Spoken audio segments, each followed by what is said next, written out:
Welcome to the Utah Epodcopalians. This is a podcast of the Episcopal Diocese of Utah. Now it's a look at our unique church in this unique land of Utah. Oh, and nothing has been more unique than this election season. And my goodness, frankly, about all we can agree upon is the anxiety that most of us feel. Everything has become political, family dinners, friendships, relationships, yes, even religion. You know, in many ways, we've been split in two and even more ways. And it's been going on for a couple of years. Oh, and it's just reaching its peak, maybe. So, anyway, let's look at how we can heal, how we can cope, how we can just get through this. Now, one person we know has written quite a bit about this, talked about it, and prayed about it. And that's the Bishop of the Episcopal Diocese of Utah, the Right Reverend Scott B. Hayashi. Oh, and by the way, I'm Craig Worth, your host. But what's more important that we get right into this, Bishop? I know politics has done more than just ruin, shall we say, our holiday dinners. Indeed, it's torn families apart. It's been something that's discussed in the pews. It's been something that's discussed. Even the pandemic has become political. Let's start with, what are your observations? In some ways, I'm still in shock that we have reached this point in our nation. It is unlike anything I've experienced, and I am 66 years old.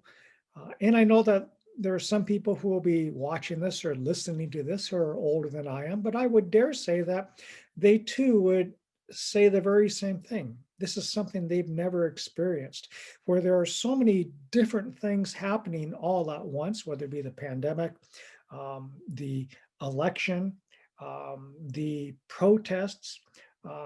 You just line all of these things up, and any one of them would be enough to cause anxiety.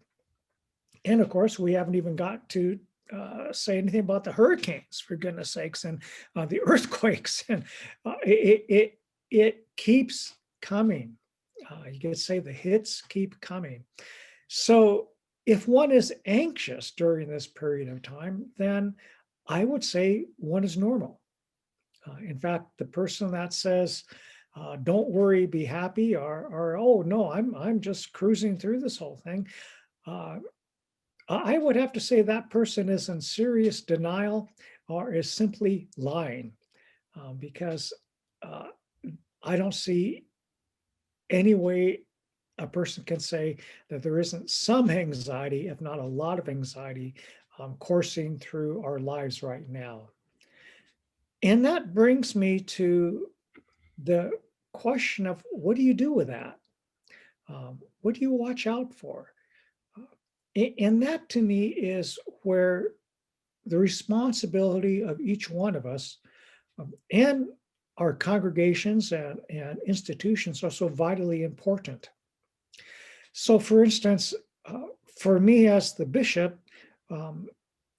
I've not taken a stand to offer harsh criticisms or words of hatred towards our president. I've certainly called to attention that we've had a lot of people die from the virus, and plead and wish that there would be a national plan. But I also have told people to continue to pray for the president as well. Because whether or not you or anyone else would agree with me, I believe that our president was made in the image of God. And maybe at times it's hard for me to see that image of God in him, but I believe that about him. So I believe that there is a capacity there within the president and within all of us for good. And whether or not we develop that or exercise it is another question. So now then, anxiety. One of the most important things that we can be doing is, well, monitoring ourselves. For instance, what are the signs that you have, Craig, or that I have, that let me know that I'm in a state of high anxiety. One sign could be clenching of hands, gritting of teeth. One could be being short-tempered, suddenly flying off the handle at a loved one. All these are signs. One could be a sign of eating too much or drinking too much alcohol. All of these things, not sleeping well at night. What I'm saying here is that one of the most important things to be doing during this period of time is recognizing those signs and having steps to cope with them. And what are those steps? Well, for me, one of the steps is to have people with whom I can talk, discuss, reaching out for support from clergy and friends, soliciting their prayers and praying for them as well. Another thing is to become as informed as possible about the events and about the issues and concerns, because when we exist in a condition of not knowing, then at least for me, that creates a great deal of concern or anxiety, or increases the anxiety, because I really want to know. And I think information is very helpful. And then a third thing would be to be able to take actions that contribute to the good. The other day, I was at the grocery store. And I'm not saying this to brag about anything, so please understand that. But I walked by a hair salon, a place that gives haircuts. And I noticed out front they had a sandwich board sign, and it said haircuts $7.99, which is certainly a lot less than they would normally charge. But what they were trying to do was to get people to come in because their business has been suffering so very, very much. And frankly, I'm not a person that wants to go in and get a haircut. But I felt that what I could do was, and it was a small thing, was to get some money, which I did. I went and got $60 because I didn't know how many people were working in the salon at that moment in time. And then when I got done at the grocery store, I just went to the salon and went inside, and the person said, "Oh yeah, you can get a haircut right now." And I said, "No, I'm not here for a haircut. I really don't want that. But what I really want to say to you is thank you. I know it's hard during this time, and I know that working presents a certain amount of risk, and yet people need your services. I just wanted to say thank you for doing that. And I wanted to give you this." And so I handed her and the other person who was working, a $20 bill each. And I said, "This is just for you, because I just want you to know I'm grateful for what you're doing." Now, it wasn't a big thing at all, but it was something I could do, maybe to make that person's life a little happier for 5 minutes, to let the person know that there are people who care. And in fact, there are many people who care. So being able to take some action, and during an election time, making sure to vote, because that is an agency that citizens of the United States have, to vote. So that's another thing to cope with anxiety, to do the things that you can do, and to not be concerned so much about the things you can't do, but to be about what you can do. And finally, to pray and study, to read the Bible, and to pray daily, if not twice daily or 3 times daily, for our nation, for your friends, for your family, for the people you don't know who are suffering. And to be a person in this world who tries to do the things Jesus did. And for that, we study and read the gospel accounts to find out what he did. because I think we can find there that what he did was he was a man of compassion. He continually presented himself to the people, and he prayed, and he fasted, and he wept, and he spoke the truth, even when it wasn't easy for him to do so. And he constantly pointed people to God. And these are the things that I think are important during this time for us to remember, especially as we are coping with our lives in a very difficult time. One thing that I'm very concerned about, and you're right, everyone does feel this sense of anxiousness. And I have a couple of years on you, and I can tell you that I've never felt this way. What I fear, and maybe you can comment on this, is that we get this idea that this is all heading up to November 3rd, but then what do we do on November 4th and November 5th? I worry, what can I say? What can I do? There's going to be a lot of very upset people. There's going to be people whose anxiety is just beginning on either way that this election turns out. I'm speaking not only just president, but some of the other offices too. Um, I worry about our country. I worry about myself on dealing with people who I know, or maybe me, is going to be really feeling bad after this election. I think the election is a focal point. And I'm one of these persons um, that I don't, I'm one of these persons that I know I am this way, and not all people are like me. Uh, and I'm not suggesting that everyone should be like me. Uh, but what I mean by that is I'm one of these persons that I tend not to worry in advance. And I don't know why I am that way, especially about things of which I can do nothing. In other words, I know people are going to be angry. And November 3rd is the day when, election day, and we probably won't know who was voted into office that day, or November 4th. I suspect it's going to take longer.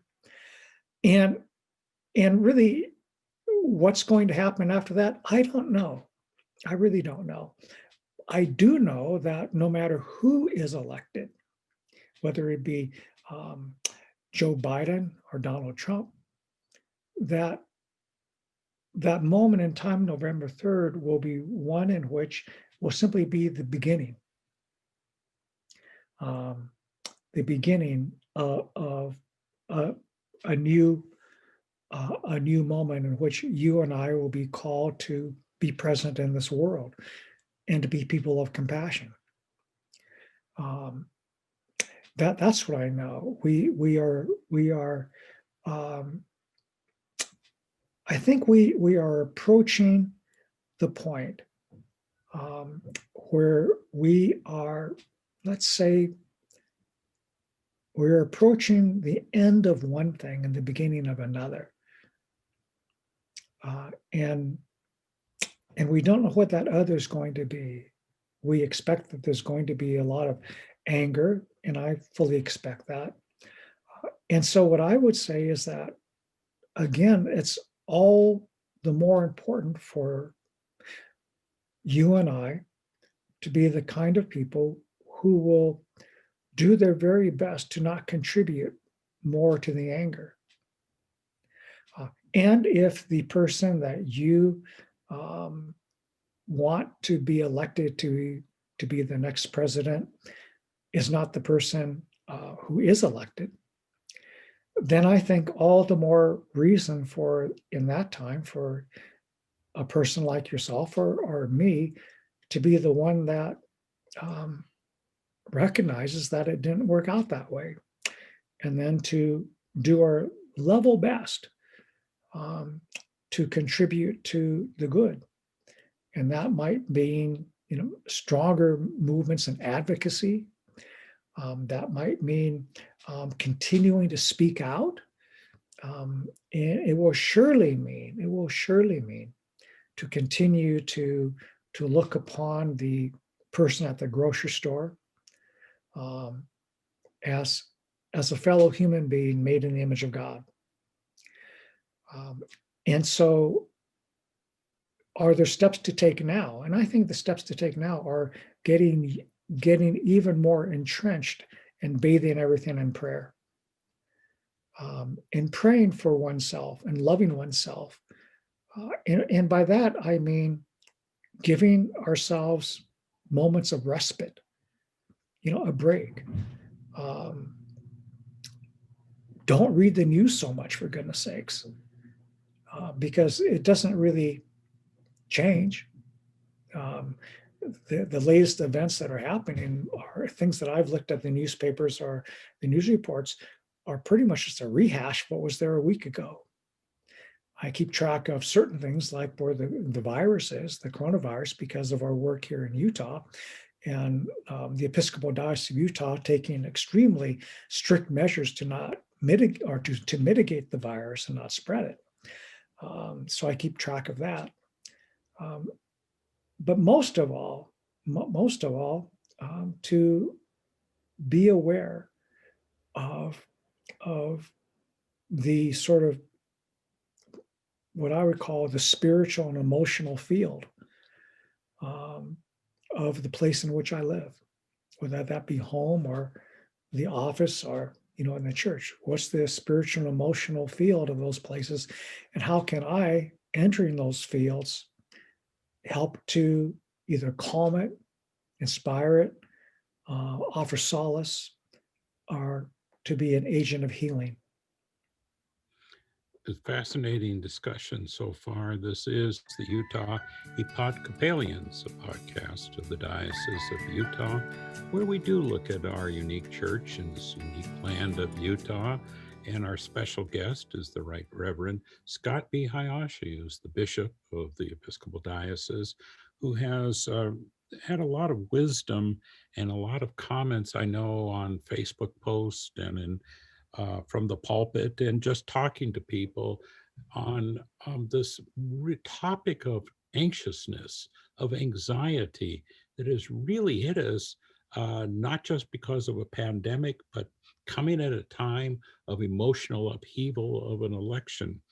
And it's probably a good time to ask a question that I know you have been a calming voice, and that's why we really wanted to talk to you, because of some of the wisdom you've had. But how did religion get so mixed up in the politics that added to this anxiety during this election?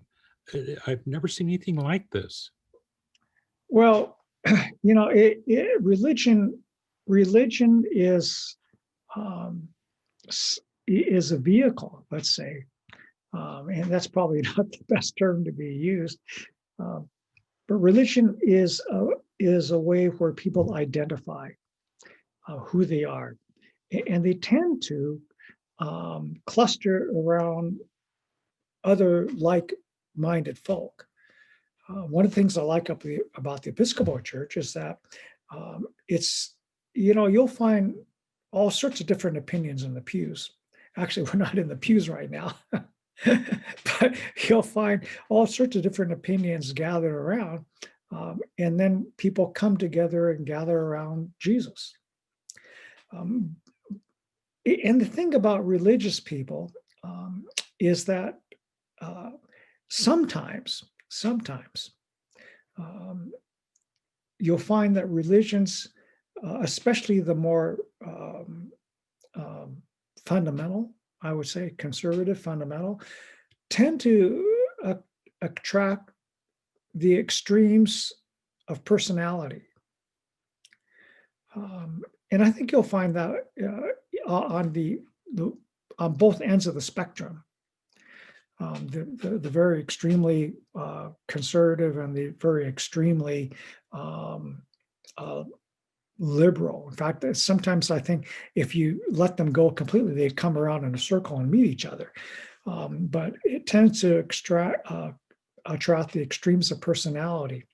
And I think what happens in that is they lose sight of at times what the core of their particular belief really is.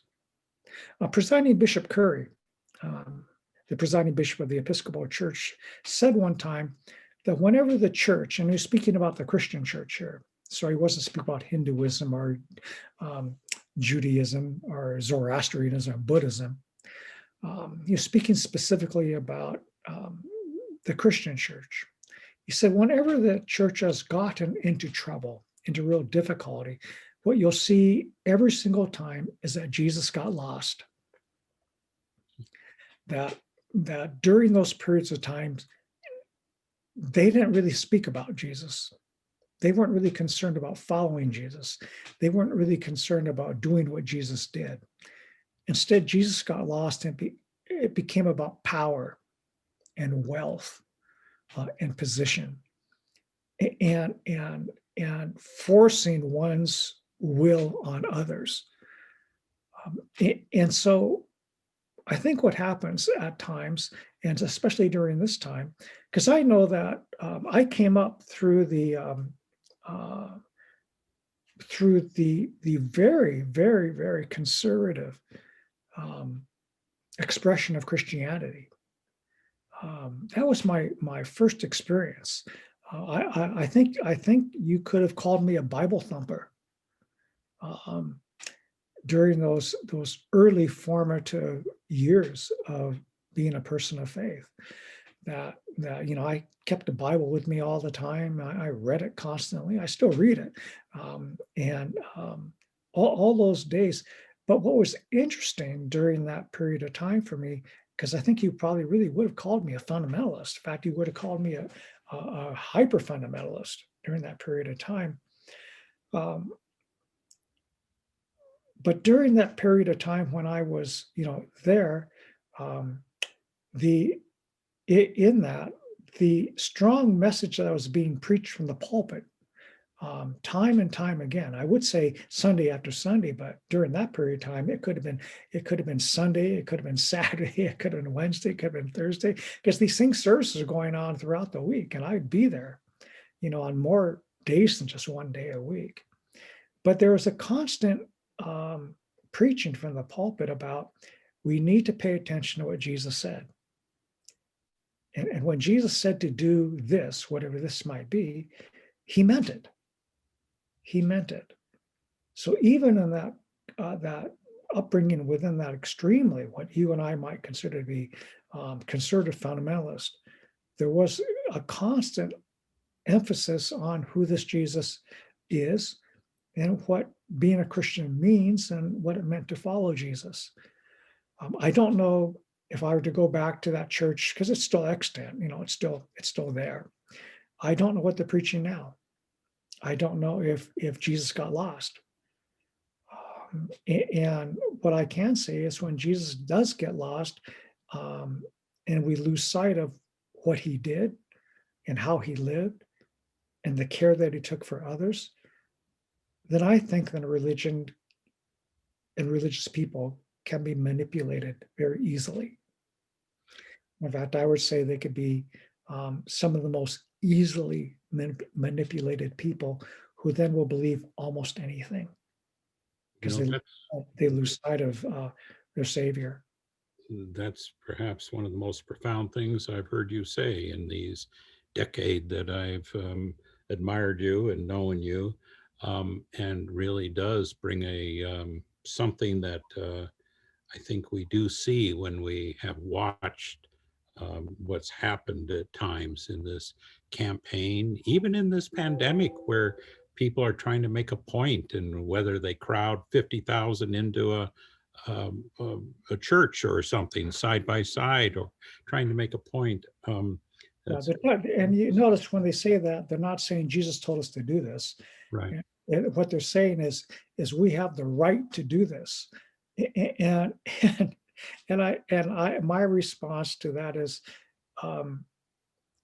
if it were possible for the church to come together in those times when they want to gather, 1,000 people in one place, and if the virus only stayed with those 1,000 people, but wasn't taken out into the community, wasn't taken back to their families, wasn't taken back to the next door neighbors.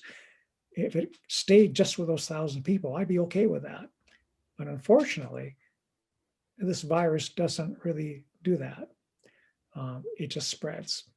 Well, we've covered a lot of ground, and we're coming up towards the end of the podcast, but I have two questions. One is, I think we're all wondering, what can we say now that when the election has been decided to help heal within a relationship or a family or coworkers, people that sit across from us in offices, in schools, that we have maybe become, well, certainly no longer talking to, shall we even say, over this. What can we say to heal?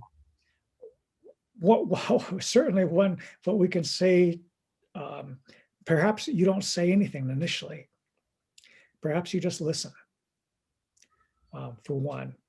And I think the other thing would be, don't rise to the bait. So in other words, let's say the person that you want to be elected is not elected. And let's say you're at some dinner or some event or whatever it is, and the person says, "Yeah, showed you, didn't we?" And then what I would say is, well, don't rise to the bait. Just say, yes, the person you wanted was elected, and the person I wanted was not. So now let's talk about what we can do. Because I think what happens is people, once we start in this way of kind of picking at each other, it's almost hard to stop it. And the way we phrase things is designed to elicit a response, and not a good response. And in the same way, if the person you want is elected and someone who is feeling differently about the person they wanted to be elected comes to you and says, "Well, you happy now?" You don't need to respond, "Darn right I am. Too bad for you." I mean, in those moments, again, that's just the person baiting you. And we shouldn't try to bait other people too. I think in a situation like that, if someone were to say something like that, my response would be, yes, I'm glad the person I wanted was elected. And and and I know you're disappointed. And in your disappointment, I'm sad for your disappointment. "Oh, you don't really mean that." You say, "No, I really, really do." And whether or not the person can hear, that's another question. At least you've tried. I appreciate that. Before we went on today with this podcast, our producer, Nick Cockrell, and I were talking, and he's of the diocese, but also has been over the years active in campaigns and actually led some campaigns. And I know Nick was saying that candidates are feeling this. We've been talking about how we feel as people who are voting, and maybe if Nick can join in for a second and express and a question for the bishop, perhaps, that you might have on what do candidates feel. We're talking what we feel as voters, as people, as those following. Are you seeing that, Nick? And maybe your question for the bishop on his advice for these candidates. Yeah. So one thing that I've really been seeing a lot in the local candidates that I work for, I primarily work for people who are running for local office, whether at the city, county, or just our state legislative level. And this year has been more of a struggle for them than any time in their memory to have a productive conversation with voters to help understand more what the common Utahn or citizen is really worried about. Because immediately as we start talking to voters, as candidates start, one of our first questions these days is, what party are you? And immediately we kind of revert to this kind of tribalism. It's one or the other. And one thing that I don't know. I don't know how we can help heal this going forward, but I'd like to know if the bishop has any ideas of how we can more productively, as members of the Episcopal Church, build bridges with people who, you know, based on a label, we might worry, how are we going to connect with them? That's the first thing that we worry about. Well, I think that the first question out of your mouth should not be what party you're, Right. what party, because because what that does is it tends to uh, label, really, as if somehow because one is Republican or one is Democrat, that automatically means then one must be whatever. So I think that's not even a good question to start out with. I would maybe start out with, what'd you have for dinner last night? Mhm. Because it really is because what that does is it sends the message of a common human need. We have to eat. What food's deal? I mean, I know that sounds trite and mundane. Um, it's just that before you can talk about some of the more deeper things, I think it's important to establish ground. There are things you can actually talk about to begin with, because I think that demonstrates the ability then to be able to connect on a person-to-person level before you start going into the other areas. Do you remember Esa Hayakawa? And he as a Japanese American, I believe he was living in the Midwest, the Chicago area, or something like that, something like that. But Pearl Harbor had happened, and so Hayakawa was waiting for a bus or something like that. I read this account, and of course, feelings were high, obviously, going forward, and so he was standing at the bus stop alone, and people, gathered at the bus stop with him, and the mood was rather tense, because here's this lone, Japanese man standing there, waiting for a bus, and you got these people who, after Pearl Harbor, were downright mad and angry. And what I and the account in this that I read is that I think he began something like either it's cold or something like that, but I think he began something like that, saying, "Boy, it's really a time of worry, isn't it?" And from there they say, "Oh yeah," and he said, "Yes, I'm really worried too. I have relatives." And in that moment, I think, and I think that story actually, I recall reading that in a book about him and how he managed to diffuse a potential incident by actually connecting with the fact and that he was worried and they were worried, and on a very human sort of level. And so whether or not those people went away thinking that the Japanese people were good people, they at least saw him as a person like them, who in this moment was worried about the safety of people he knew, just as they were worried about what was going to happen to people they knew. So I think that, but as far as the question about what about candidates, a person who runs for office doesn't run for office because, or at least I believe this. I believe this. And I believe this of the politicians that I know here in Utah. They ran for office believing they could do some good. And they put themselves forward. And in any election where there's two, there's going to be one person that's not elected. And I think the disappointment, because if they've run and put all of themselves into it to not be elected, it has to be an extreme disappointment.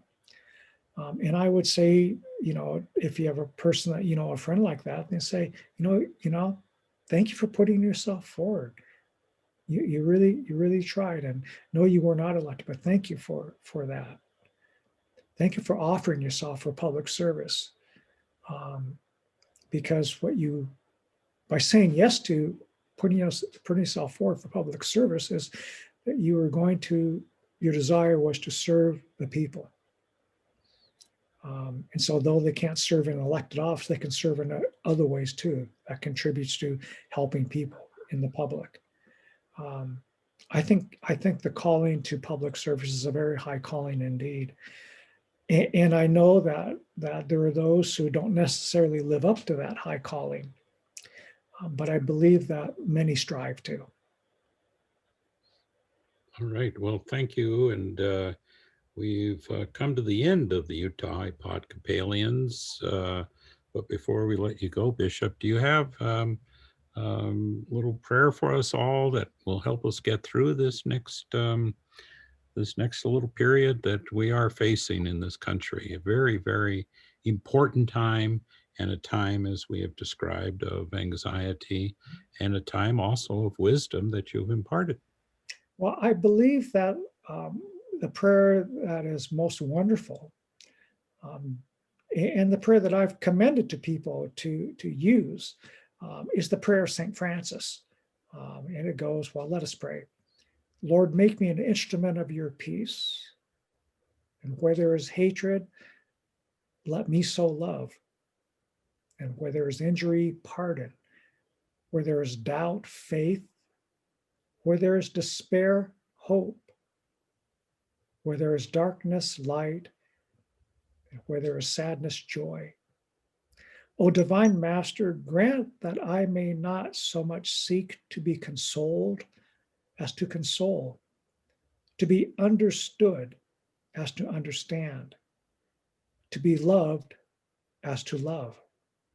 For it is in giving that we receive, it is in pardoning that we are pardoned, and it is in dying that we are born to eternal life. Amen. Amen. And thank you so much for your time with us today on the Utah Epodcopalians. And we look forward to returning as a podcast. And we'll talk to you again, certainly, about this all. And thank you so much for your wisdom and your kindness in this. And let's have a blessed time. And I'm Craig Worth of the Diocese. Thank you so much for listening.